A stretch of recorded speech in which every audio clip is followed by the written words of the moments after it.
সেদিন রাত থেকেই খুব বৃষ্টি পড়ছিল। ভেবেই নিয়েছিলাম পরদিন বানাবো খিচুড়ি। বড়মশাইকে বলায় উত্তর এলো, খিচুড়ি যখন বানাবে তাহলে চিকেন কিমা খিচুড়িই বানাও। প্রথমেই 2 কাপ আতপ চাল, 1 কাপ মুগ ডাল এবং 1 কাপ মসুর ডাল ভিজিয়ে রাখলাম। তারপর সর্ষের তেলে আলুগুলোকে ভেজে দিয়ে দিলাম পেঁয়াজ কুচি। এবার একে একে আদা রসুন বাটা এবং বেসিক কিছু গুঁড়ো মশলা, লবণ, হলুদ দিয়ে ভালোভাবে কষিয়ে দিয়ে দিলাম মিডিয়াম সাইজের চিকেনের টুকরোগুলোকে। চিকেনগুলোকে তেল ছাড়া পর্যন্ত কষিয়ে দিয়ে দিলাম ভেজে রাখা আলু এবং ভেজানো চাল ডাল। সবকিছুকে ভালোভাবে মিশিয়ে আরও বেশ কিছুক্ষণ ভেজে দিয়ে দিলাম পরিমাণ মতো গরম জল।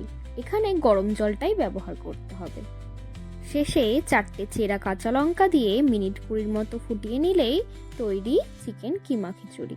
বাড়িতে একবার হলেও এটা ট্রাই করে দেখো।